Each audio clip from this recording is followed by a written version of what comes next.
Final segment of the show for today. The topic is children in a digital world, and we have with us Alana McLaughlin to talk about this. And Alana, let's look at some specific instances of children involved in this digital world. I think we've talked about their use of instruments, the availability and the inability for them to have these instruments. But let's look at some of the things that happen in this digital world when they become involved in it. Now, one of the things that I think that is important, and I think you've indicated that you want to make some statements in reference to, is this whole idea of cyber bullying. Let's talk about that. Well, I just cut to the chase, and I know we're all thinking, cyberbullying, pitch posh, it's just a bunch of kids playing. It's more than that.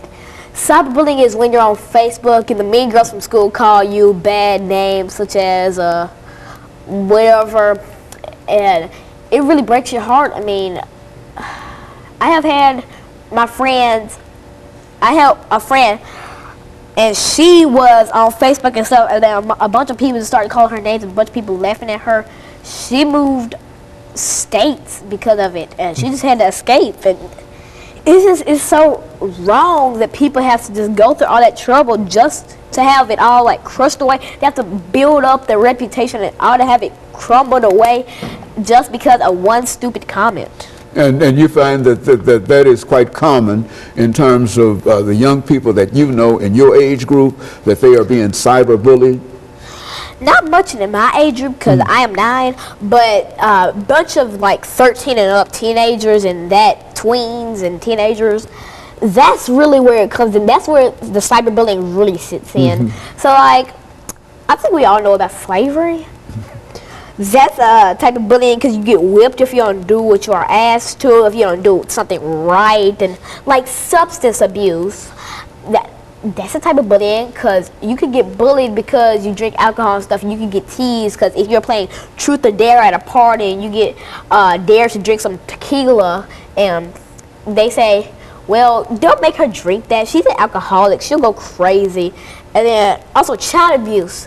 That's a type of cyberbullying. Because if you have a child like 2 years old, she said, and you post on the internet, look at my ugly child. What kind of parent does that? Some people do.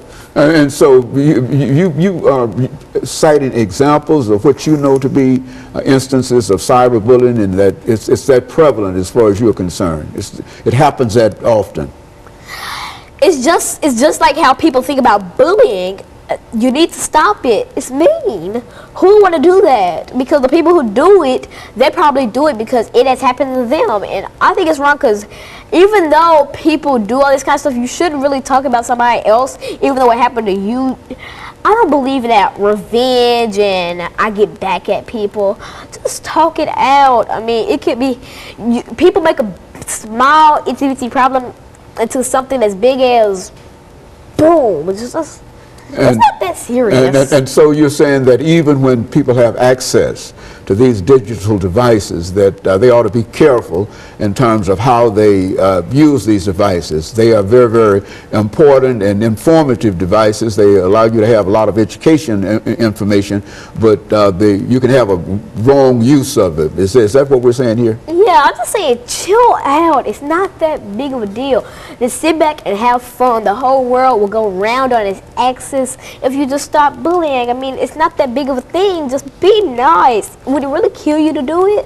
One time, I think you indicated that you had participated in starting a anti-bullying thing at your school. Why don't you say something about that? What was the idea behind this?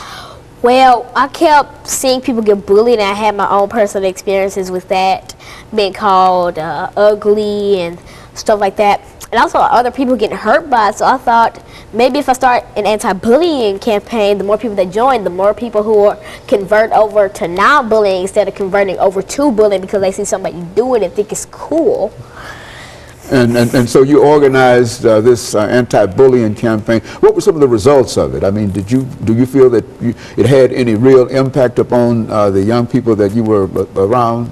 Yes, it did, because all the bullies, they started being nicer, and I saw a new light shine on everybody that was in the group, because we would meet up and I saw people smile ear to ear, and it would make me smile. I mean, because it's just stopping people bullying, and it's not necessary. It's more of a want, not a need. It's something that you don't need to have in your life. You don't need all that